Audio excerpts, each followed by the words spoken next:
Presiden Prabowo Subianto menegaskan komitmen Indonesia untuk terus menjalankan politik luar negeri yang bebas aktif dengan prinsip non-blok.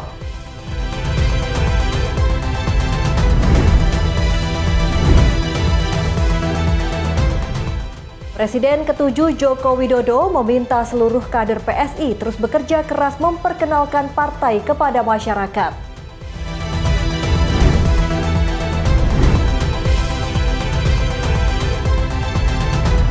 Ikatan Jurnalis Televisi Indonesia Jakarta Raya menggelar turnamen sepak bola mini soccer antar jurnalis.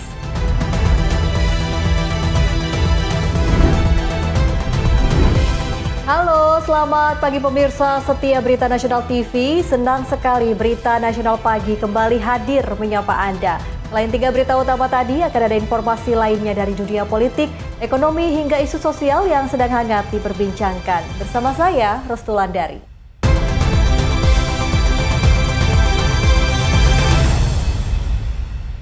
Berita pertama pemirsa, Presiden Prabowo Subianto menegaskan komitmen Indonesia untuk terus menjalankan politik luar negeri yang bebas dan aktif dengan prinsip non-blok. Sikap tersebut dinilai menjadi landasan dalam menjaga hubungan baik dengan seluruh negara di tengah dinamika geopolitik global. Presiden Prabowo Subianto menegaskan Indonesia akan terus menjalankan politik luar negeri yang non-blok dengan mengedepankan hubungan baik bersama seluruh negara. Menurut Presiden, prinsip tersebut merupakan warisan para pendiri bangsa yang tetap relevan dalam menghadapi perkembangan geopolitik dunia. Dalam arahannya kepada pengurus Kadin Pusat dan Daerah di Istana Negara Jakarta, Presiden menegaskan kebijakan luar negeri Indonesia berlandaskan prinsip menjadi tetangga yang baik. Pemerintah akan terus memperkuat kerjasama dan membangun hubungan harmonis dengan negara sahabat demi menciptakan stabilitas dan kerjasama yang saling menguntungkan. Presiden juga menyampaikan Indonesia akan terus mendorong pendekatan dialog dan rekonsiliasi dalam menjaga hubungan dengan negara-negara tetangga. Sikap arif, sabar, dan tidak mudah terpancing provokasi dinilai menjadi kunci dalam mempertahankan kebijakan luar negeri yang bebas dan aktif. Dan kita sadar, dan saya juga sudah kumandangkan dari awal saya dilantik, bahwa politik luar negeri Indonesia sekarang adalah ingin menjadi tetangga yang baik, the good neighbor. Our policy is the policy of the good neighbor. We want to be a good neighbor. Saya berusaha memperbaiki semua hubungan dengan semua tetangga kita. Menurut Presiden, konsistensi Indonesia dalam menjalankan politik luar negeri yang bebas dan aktif telah menumbuhkan kepercayaan masyarakat internasional. Hal itu tercermin dari peran Indonesia yang semakin dipercaya untuk membuka ruang dialog serta mendorong perdamaian di berbagai kawasan dunia. Dari Jakarta, Ajeng Tiara, Berita Nasional TV. Presiden Prabowo Subianto menegaskan pentingnya meningkatkan kewaspadaan nasional di tengah dinamika global yang semakin kompleks. Kepala negara mengingatkan agar Indonesia tetap bijak menghadapi berbagai tantangan geopolitik serta menjaga persatuan bangsa. Presiden Prabowo Subianto menegaskan Indonesia harus memperkuat kewaspadaan dalam menghadapi perkembangan situasi global yang semakin dinamis. Meski kondisi dunia saat ini dianggap penuh tantangan, Presiden menekankan agar masyarakat tidak panik, melainkan tetap bersikap bijak dan waspada.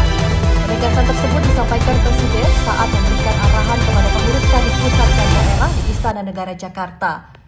Menurut Presiden, Indonesia sebagai negara besar dengan kekayaan sumber daya alam harus memiliki kesadaran tinggi dalam menjaga kepentingan nasional di tengah persaingan global. Tidak ada gunanya kita ketakutan. Tapi juga membuat kita harus lebih sadar, bertindak, berkata, bertutur kata. Harus dengan kearifan, harus dengan kebaikan. Dan kita waspada, karena memang kita negara sangat besar, kita negara sangat kaya. Presiden menjelaskan sejak dahulu Nusantara menjadi perhatian berbagai kekuatan dunia karena kekayaan sumber daya alamnya. Menurutnya, fakta sejarah tersebut menunjukkan bahwa posisi strategis Indonesia memiliki nilai penting di mata internasional. Presiden juga mengingatkan bahwa negara yang memiliki sumber daya alam melimpah kerap menghadapi tekanan geopolitik. Karena itu, Indonesia diminta tetap waspada terhadap berbagai upaya yang dapat memecah persatuan bangsa. Dari Jakarta, Ajeng Tiara, Berita Nasional TV. Ya, masih dari RI1 pemirsa, Presiden Prabowo Subianto menegaskan pentingnya sinergi dan kolaborasi antar elit nasional dalam mendukung keberhasilan pembangunan bangsa. Menurut Presiden, kerjasama seluruh elemen menjadi modal utama untuk mewujudkan kesejahteraan rakyat. Presiden Prabowo Subianto menegaskan sinergi dan kolaborasi antar elit nasional menjadi kunci penting dalam mendorong keberhasilan pembangunan bangsa. Menurut Presiden, proses membangun bangsa merupakan pekerjaan jangka panjang yang memerlukan kerjasama seluruh komponen masyarakat. Penegasan tersebut disampaikan saat Presiden bertemu dengan pengurus Kamar Dagang dan Industri atau Kadin Indonesia Pusat dan Daerah di Istana Negara Jakarta. Presiden menyebut pembangunan tidak hanya berkaitan dengan aspek ekonomi, tetapi juga mencakup bidang politik, budaya, pendidikan, dan kehidupan beragama. Kepala negara menilai keberhasilan suatu bangsa sangat ditentukan oleh kemampuan para elitnya untuk bekerja sama. Menurut Presiden, elit nasional terdiri dari berbagai unsur, mulai dari politik, ekonomi dunia usaha, akademisi, tokoh agama, hingga pekerja yang memiliki tanggung jawab membangun Indonesia. Bahwa pembangunan suatu bangsa adalah pembangunan lintas sektor. Karena itu nation building memerlukan kekuatan dari bangsa itu untuk bisa dikerahkan, untuk bisa dipersatukan. Presiden Prabowo juga menyampaikan apresiasi kepada jajaran Kabinet Merah Putih dan Kadin Indonesia atas komitmen membangun kerjasama demi kepentingan bangsa. Dengan semangat persatuan dan kolaborasi, Presiden meyakini Indonesia memiliki modal besar untuk mempercepat pembangunan, meningkatkan daya saing, serta mewujudkan masyarakat yang maju, adil, dan sejahtera. Dari Jakarta, Ajeng Tiara, Berita Nasional TV. Pemirsa, Presiden Prabowo Subianto juga menegaskan bahwa swasembada pangan menjadi fondasi utama dalam memperkuat ketahanan nasional di tengah dinamika geopolitik global. Kepala negara menilai ketersediaan pangan menjadi modal strategis untuk menjaga stabilitas dan ketahanan bangsa. Presiden Prabowo Subianto menegaskan keberhasilan Indonesia mencapai swasembada pangan menjadi fondasi penting dalam memperkuat ketahanan nasional. Menurut Presiden, ketersediaan pangan merupakan aspek mendasar yang menentukan kemampuan suatu negara bertahan di tengah berbagai tantangan global. Penegasan tersebut disampaikan Presiden saat memberikan taklimat dalam pertemuan bersama pengurus Kamar Dagang dan Industri atau Kadin Pusat dan Daerah di Istana Negara Jakarta. Presiden menyebut capaian swasembada pangan yang diraih dalam waktu relatif singkat merupakan hasil dari kerja keras dan upaya panjang seluruh elemen bangsa. Presiden menilai capaian tersebut memberikan kepercayaan diri bagi Indonesia untuk menghadapi berbagai dinamika geopolitik dunia. Dengan terjaminnya ketersediaan pangan nasional, pemerintah optimistis kebutuhan masyarakat akan tetap terpenuhi meski dunia dihadapkan pada berbagai ketidakpastian. Paling dasar, Anda sudah tahu, kalau saya bicara udah berapa puluh tahun, pasti saya bicara masalah pangan, masalah perut. Karena ini pelajaran ribuan tahun sejarah. Alhamdulillah, kita sudah capai dalam waktu yang singkat ketahanan pangan, swasembada pangan. Dalam kesempatan yang sama, Presiden juga menyoroti berbagai konflik global, mulai dari perang di Ukraina hingga ketegangan di kawasan ASEAN, yang memberikan dampak terhadap stabilitas harga pangan dan energi. Karena itu, Presiden menegaskan swasembada pangan menjadi modal strategis untuk menjaga stabilitas nasional dan memperkuat ketahanan bangsa di tengah perkembangan situasi dunia. Dari Jakarta, Ajeng Tiara, Berita Nasional TV. Presiden ke-7 Joko Widodo meminta seluruh kader PSI terus bekerja keras memperkenalkan partai kepada masyarakat. Tetaplah bersama kami di Berita Nasional Pagi.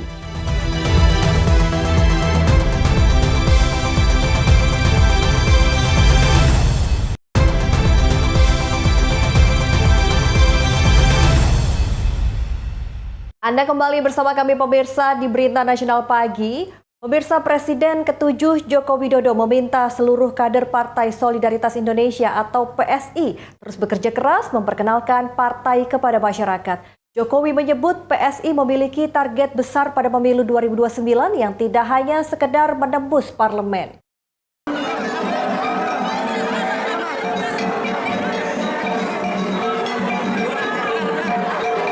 Presiden ke-7 Republik Indonesia Joko Widodo menghadiri rapat koordinasi daerah DPD Partai Solidaritas Indonesia Kota Kupang, Nusa Tenggara Timur.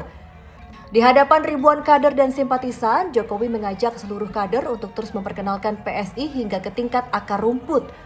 Menurut Jokowi, PSI telah memiliki perhitungan untuk menembus parlemen pada pemilu 2029. Namun, ia menegaskan target partai tidak berhenti pada lolos ke Senayan, melainkan memiliki sasaran yang lebih besar. Jokowi menilai animo kader dan masyarakat di Kupang menjadi modal penting bagi PSI. Antusiasme serupa juga terlihat saat kegiatan partai di Lampung. Jokowi menegaskan kekuatan partai tidak hanya ditentukan oleh jumlah kursi legislatif. Menurutnya, pembentukan struktur dan kepengurusan partai hingga tingkat desa menjadi kunci membangun kekuatan politik jangka panjang. Jokowi juga mengapresiasi peningkatan perolehan kursi PSI di Nusa Tenggara Timur. Dari 11 kursi pada pemilu 2019 menjadi 34 kursi pada pemilu 2024 dan meyakini NTT akan menjadi salah satu basis kekuatan PSI. Yang kedua, jangan sampai kita kehilangan daya pijak, yaitu dekat dengan kehidupan sehari-hari rakyat kita.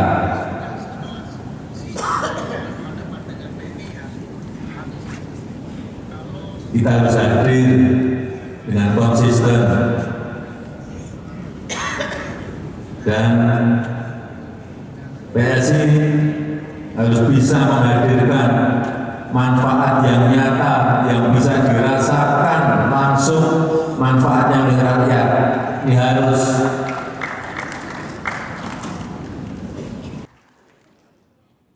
Selain itu, Jokowi mengajak seluruh kader PSI dan masyarakat untuk mendukung pemerintahan Presiden Prabowo Subianto dan Wakil Presiden Gibran Rakabuming Raka. Menurutnya, stabilitas politik dan perekonomian perlu terus dijaga di tengah ketidakpastian kondisi global. Dari Kupang, Nusa Tenggara Timur, Tim Liputan Berita Nasional TV. Kita beralih ke informasi lain pemirsa, Otorita Ibu Kota Nusantara terus mengebut pembangunan infrastruktur di Ibu Kota Nusantara, Kalimantan Timur. Pembangunan kawasan eksekutif telah rampung, sedangkan kawasan legislatif dan yudikatif ditargetkan selesai pada tahun 2027.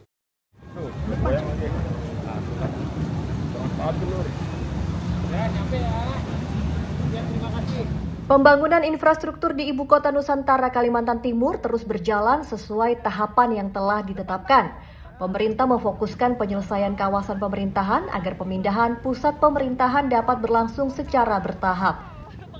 Kepala Otorita Ibu Kota Nusantara, Basuki Hadi Mulyono menyampaikan kawasan Plaza Seremoni dan Kompleks Eksekutif telah selesai 100%, termasuk Istana Kepresidenan, Kantor Kementerian, dan Kantor Otorita IKN. Saat ini pembangunan berlanjut pada kawasan yudikatif dan legislatif. Proses pembangunan kawasan yudikatif mencapai sekitar 15%, sedangkan kawasan legislatif telah mencapai sekitar 16% dan ditargetkan rampung pada tahun 2027. Kami sudah melakukan, tapi dengan M4CR ini tentunya menjadi tanggung jawab yang lebih besar dan harus berhasil karena nanti akan di-swap dengan utangnya itu kan. Jadi utang Bank Dunia, kalau kita nggak berhasil, kita bayar. Kalau berhasil, jadi nggak dilunas. Oke, jadi saya kira terima kasih dan kami siap untuk jadi salah satu lokasi contoh. Nah, tadi ini prototipe di IKN akan direplikasi untuk di Kaltara, Kaltim, Riau, dan Sumut nantinya. Selain melanjutkan pembangunan infrastruktur, Otorita IKN bersama Kementerian Pan-RB juga telah merekomendasikan 16 kementerian dan lembaga prioritas untuk dipindahkan ke IKN. Sekitar 4.100 aparatur sipil negara akan mulai dipindahkan secara bertahap mulai tahun ini dengan dukungan fasilitas perkantoran yang telah disiapkan. Dari Ibu Kota Nusantara, Kalimantan Timur, Natasha Alko, Galuh Anggara, Berita Nasional TV.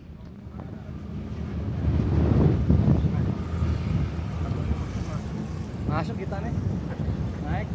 Pemirsa, program Mangrove for Coastal Resilience atau M4CR berhasil merehabilitasi 6.120 hektar ekosistem mangrove di Kalimantan Timur sepanjang 2024 hingga 2026. Program ini tak hanya memulihkan kawasan pesisir, tetapi juga meningkatkan hasil tambak dan kesejahteraan masyarakat.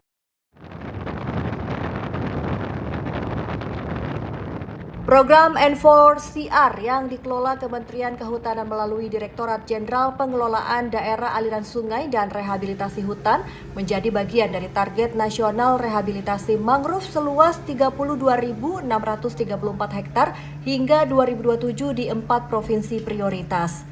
Di Kalimantan Timur, rehabilitasi dilaksanakan secara bertahap, yaitu 4.445 hektar pada 2024, 499 hektar pada 2025, dan 1.176 hektar pada 2026. Salah satu lokasi program berada di Desa Sepatin, Kecamatan Anggana, Kabupaten Kutai Kartanegara dengan penerapan sistem tambak berbasis silvofishery yang melibatkan masyarakat secara langsung. Malah kita mendorong supaya masyarakat itu punya akses legal terhadap kawasan hutan. Jadi misalnya melalui perhutanan sosial. Kita fasilitasi juga mereka untuk kemudian bisa mendorong kelompoknya itu supaya bisa mendapatkan izin perhutanan sosial. Artinya mereka sudah punya akses legal dan punya izin beberapa tahun gitu ke depan untuk kemudian mengelola ekonomi yang ada di dalam kawasan yang mereka kelola itu. Keberhasilan program tidak hanya ditentukan oleh penanaman bibit, namun juga komitmen masyarakat dalam merawat mangrove. Melalui sekolah lapang, warga mendapatkan pelatihan pembibitan, penanaman, hingga pemeliharaan agar tingkat keberhasilan tumbuh semakin tinggi. Hasilnya, 3 kelompok tani hutan di Desa Sepatin mencatat tingkat keberhasilan yang baik. KTH Gemilang Sejahtera Abadi mencapai 80%, KTH Mangrove Borneo 69%, dan KTH Peduli Hutan Mangrove 61%. Kenapa sih kok kita tidak ngikuti mereka? Nah, akhirnya kebetulan ada InfoSIAR turun, ya kan? Kan kalau pakai InfoSIAR kan ada anggaran pribadi nih, kasihnya kita kan dibantu. Nah, daripada saya beli sendiri sama petani mangrove, mendingan saya ikutin dulu. Nah, kan punya saya sendiri sudah ada, cuma yang saya buktikan memang itu saudara itu 4 hektar dia punya tambak, hasilnya ton tiap 3 bulan 4 bulan. Dari berapa ke berapa, Pak? Apanya itu? Berapa sebelumnya naik jadi berapa? Ya dulu kan belum ada mangrove-nya. Iya, berapa? Nah, Hasilnya itu berapa, Pak, sebelum pikul-pikul aja. Berapa Ya pikul? paling 50 juta waktu itu. Ya sekarang sudah ada yang mangrove besar. Ya ratusan. Ratusannya berapa? Sekitar 200? Ya 200 juta. Ya kan tergantung volume harga udang. Menurut kelompok tani, keberadaan mangrove membantu menjaga kualitas air menjadi habitat biota pesisir serta meningkatkan produktivitas tambak. Masyarakat berharap dukungan pemerintah terus berlanjut, terutama pada tahap pemeliharaan agar manfaat rehabilitasi mangrove dapat dirasakan secara berkelanjutan.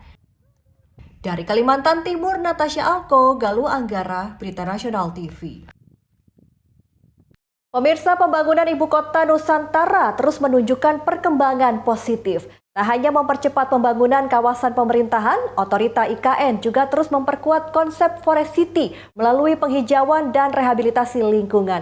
Langkah ini dilakukan agar IKN tumbuh menjadi kota modern yang selaras dengan alam. Ya, pemirsa, kita saat ini sedang keliling kota IKN. Jadi kita lihat juga update terbaru kondisi IKN saat ini. Lihat bersama wartawan. Mainnya, ada semuanya. Penataan kawasan inti pusat pemerintah terus dilakukan. Plaza Seremoni beserta kompleks eksekutif disebut telah rampung sepenuhnya, termasuk Istana Presiden, kantor kementerian, dan kantor Otorita IKN. Di sisi lain, pembangunan kawasan yudikatif dan legislatif masih berlangsung dan ditargetkan rampung secara bertahap.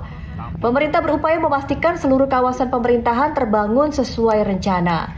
Seiring pembangunan fisik, Kepala Otorita IKN Basuki Hadi Mulyono terus mendorong penguatan konsep Forest City. Menurutnya, pembangunan IKN tidak hanya berfokus pada gedung-gedung pemerintahan, tetapi juga menciptakan lingkungan yang asri dan berkelanjutan. Karena itu, program penanaman pohon dilakukan secara rutin setiap 2 minggu sekali bersama ASN Otorita IKN. Langkah tersebut menjadi bagian dari upaya mempercepat terwujudnya kawasan hijau di ibu kota baru. Kalau melihat besok tahun 87 nggak jadi hutan, saya merasa salah. Sekarang 2 tahun, 2 minggu sekali pasti kita nanam. Nanti tanggal 15 Agustus kita nanam 17.708 pohon. Semuanya, tidak hanya otorita. Otorita IKN ini punya 1.100 ASN. Kalau tiap 2 minggu 70-80% aja, kira-kira 700-800. Jadi kalau Anda lihat nanti ada pohon-pohon kecil itu pasti yang kami yang nanemin. Tuh, dan itu kami yang nanemin tuh, dari ujung-ujung ya. Semua ada klaster-klasternya. Jadi supaya nanti, dan insya Allah ini target saya yang 2028 pada saat ditandatangani itu sudah agak rimbun. Bapak lihat di jalan-jalan itu kan sudah rimbun. Saya sendiri tuh, saya pupuk sendiri, saya pruning sendiri sama tim saya. Saya karena targetnya 2028 kalau ini ditetapkan ini sudah agak lebih rimbun. Ya? Tapi yang yakin 15 tahun lagi ini jadi forest. Basuki optimistis dengan konsistensi pembangunan dan penghijauan, IKN akan berkembang menjadi kota hutan yang teduh dan berkelanjutan.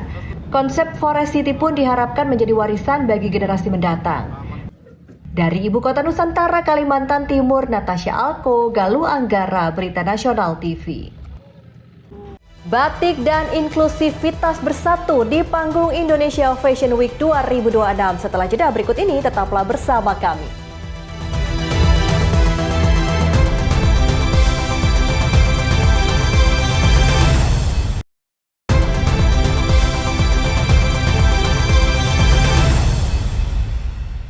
Anda kembali bersama kami pemirsa di Berita Nasional Pagi. Pemirsa, Indonesia Fashion Week 2026 tidak hanya menampilkan karya mode berbasis budaya. Ajang ini juga memberikan panggung bagi penyandang disabilitas untuk berkarya dan tampil di hadapan publik. Langkah ini menegaskan komitmen industri mode Indonesia dalam menciptakan suasana ruang yang setara bagi semua.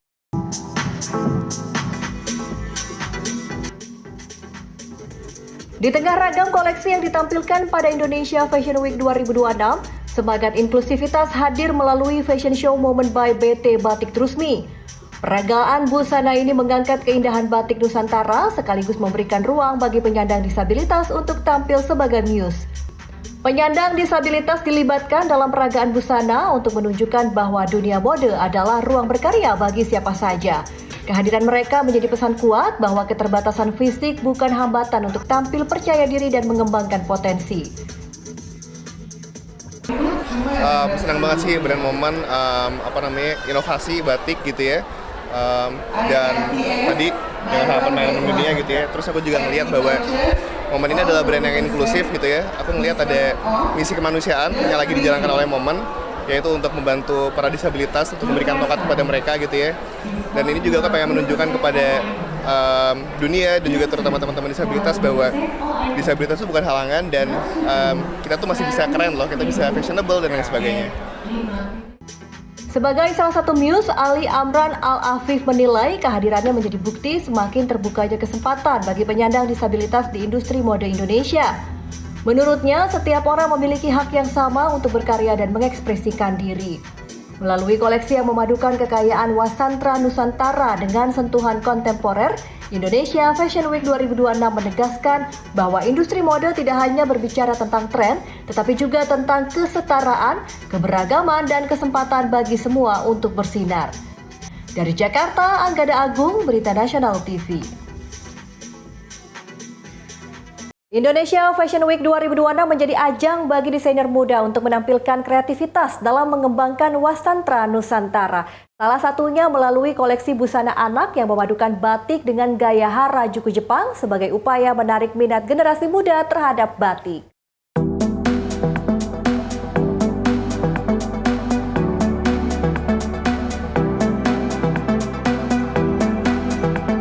Indonesia Fashion Week 2026 di Jakarta menjadi panggung bagi desainer muda untuk menghadirkan beragam inovasi dalam dunia mode.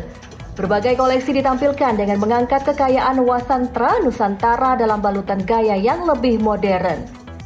Salah satunya hadir dari desainer muda berusia 15 tahun, Haikal Raka Fabian. Melalui koleksi bertajuk Batik Vaganza, Haikal memadukan motif batik Jawa dengan sentuhan gaya Harajuku Jepang. Perpaduan ini menghasilkan busana anak berwarna cerah dengan tampilan yang segar dan modern. Tema saya hari ini tuh batik color Vaganza, campuran dari Jawa dan Japanese, Jepang. Jawa itu batik sendiri, warisan dari budaya Indonesia, dan Jepang Harajuku style. Kenapa kemudian memilih tema dari Jawa dan Jepang? Karena saya ingin melestarikan budaya Indonesia dan membuat jadi batik, mempromosikan batik jadi lebih modern dan warnanya lebih cerah dari sebelum-sebelumnya. Inspirasi dari batik dan Harajuku style tertentu dari Jepang. Lihat sendiri ke depannya, tren batik untuk busana anak-anak itu seperti apa sih? Menurut saya sih akan lebih maju ya, karena ada karyanya saya supaya terkenal batik-batik sekarang dan bisa dikenal juga sama orang-orang luar negeri.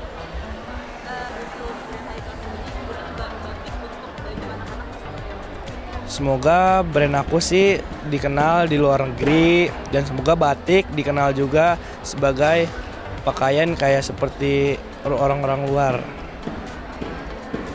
Dalam merancang koleksinya, Haikal tidak hanya mengutamakan tampilan visual, ia juga memperhatikan kenyamanan bahan, ukuran yang sesuai, serta desain yang menarik agar mudah digunakan oleh anak-anak. Melalui karya tersebut, Haikal meyakini busana anak dapat menjadi sarana memperkenalkan batik sejak usia dini. Langkah ini diharapkan mampu menumbuhkan kecintaan generasi muda terhadap wasantara Nusantara, sekaligus memperluas popularitas batik di tingkat internasional. Dari Jakarta, Anggada Agung, Berita Nasional TV.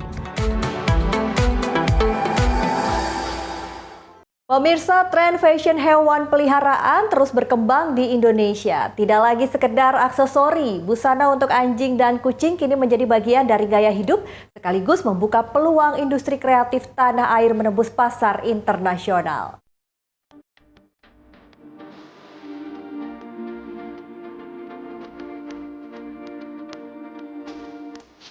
Di tengah meningkatnya minat masyarakat terhadap hewan peliharaan, fashion khusus untuk anjing dan kucing turut mengalami perkembangan pesat. Beragam koleksi busana kini hadir dengan desain yang semakin modern, elegan, dan menyesuaikan kebutuhan para pecinta hewan.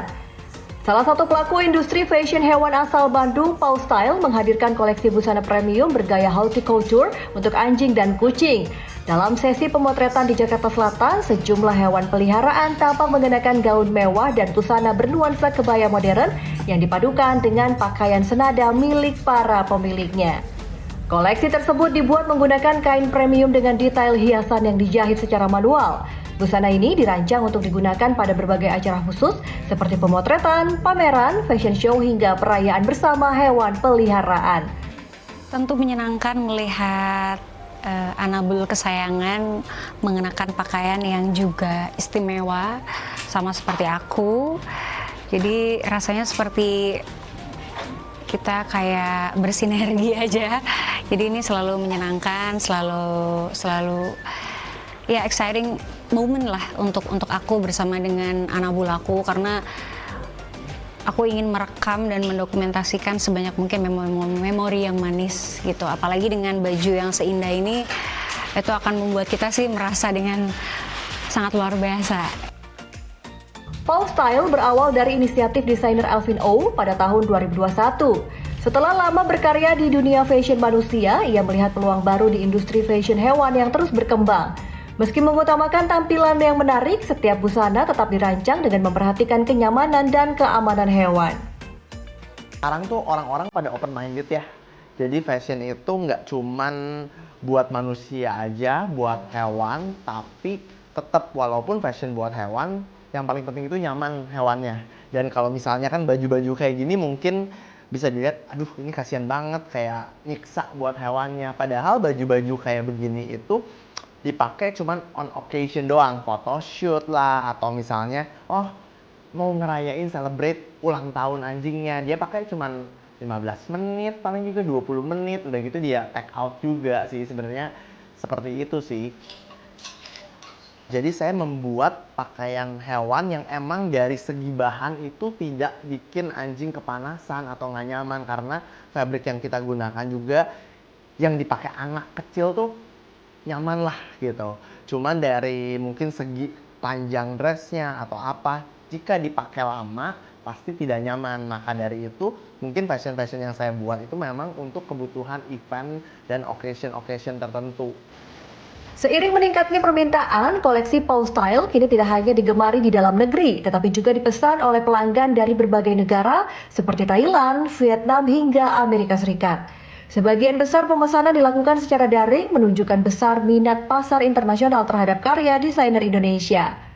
Melalui perpaduan kreativitas, kualitas, dan kenyamanan, fashion hewan peliharaan karya anak bangsa kini memiliki peluang besar untuk bersaing di pasar global. Tren ini sekaligus menunjukkan bahwa industri kreatif Indonesia terus melahirkan inovasi baru yang mampu menarik perhatian dunia.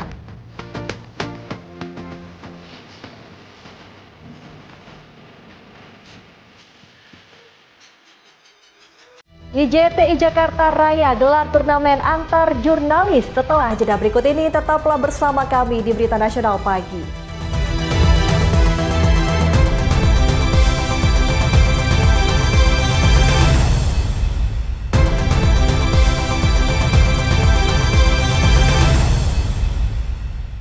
Anda kembali bersama kami pemirsa di Berita Nasional Pagi. Pemirsa, dalam rangka memperingati hari ulang tahun ke-28 Ikatan Jurnalis Televisi Indonesia atau IJTI dan menyambut hari ulang tahun ke-81 kemerdekaan Republik Indonesia, IJTI Jakarta Raya menggelar turnamen sepak bola mini soccer antar jurnalis sebagai ajang mempererat solidaritas insan pers.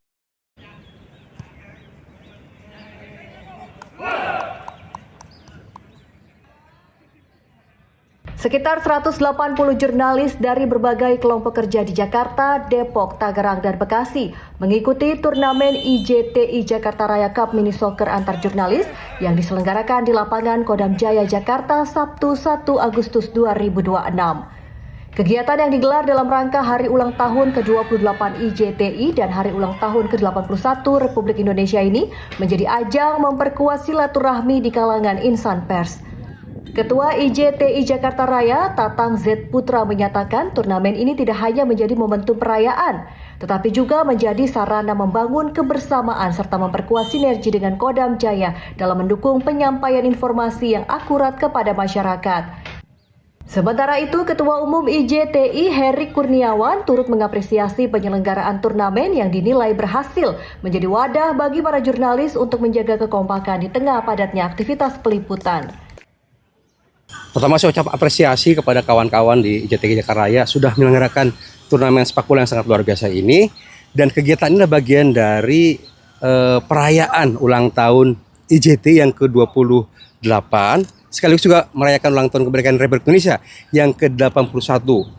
Dan sangat antusiasme sangat luar biasa, ada lebih dari 10 tim yang ikut dalam hari ini, dan yang paling penting adalah kita bisa menjalin silaturahmi dengan para jurnalis, sehingga sehari-hari kita bisa bersaing, tapi dalam hari ini kita sama-sama bisa berbagi, sehingga besok lusa kita bisa bangun dengan semangat baru, supaya kita bisa sama-sama bisa terus menjaga, terus bisa memproduksi karya-karya jurnalistik yang positif. Saya juga ucapkan terima kasih kepada Kodam Jaya yang sudah memfasilitasi. Ini juga bentuk bagian dari bagaimana kita juga bahu-membahu dengan stakeholder informasi, karena Kodam bagian dari sumber informasi yang kita butuhkan supaya kita bisa mendapatkan informasi-informasi terkait dengan otoritas yang berkualitas untuk masyarakat.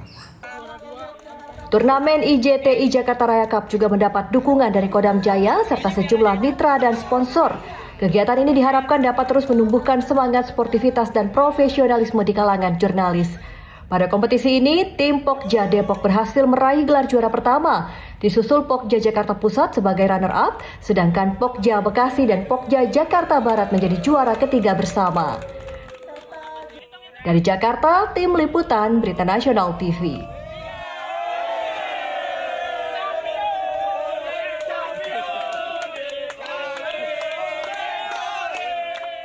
Ya pemirsa, sebanyak 107 atlet dari 12 provinsi mengikuti kejuaraan nasional balap sepeda motor trek yang berlangsung di Jakarta International Velodrome Rawamangun. Ajang ini menjadi pintu awal pembentukan tim nasional menuju SEA Games 2027.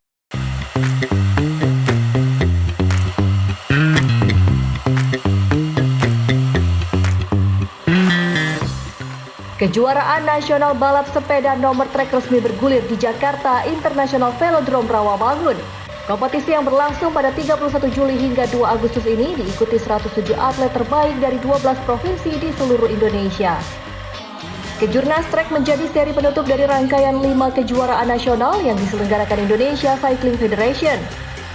Ajang ini mempertandingkan berbagai nomor dan memperebutkan total 99 medali dengan keikutsertaan para atlet terbaik termasuk pembalap pelatnas.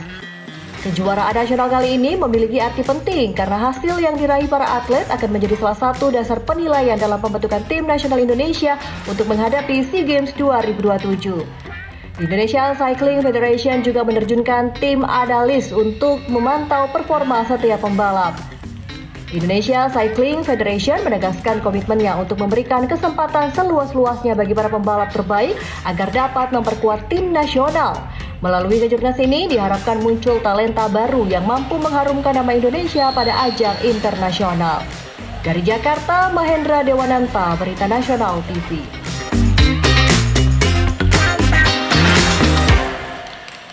Ya pemirsa, informasi tadi sekaligus menutup perjumpaan kita di Berita Nasional pagi kali ini. Saya Restulandari beserta kru yang bertugas pamit undur diri. Selamat pagi, selamat beraktivitas dan sampai jumpa.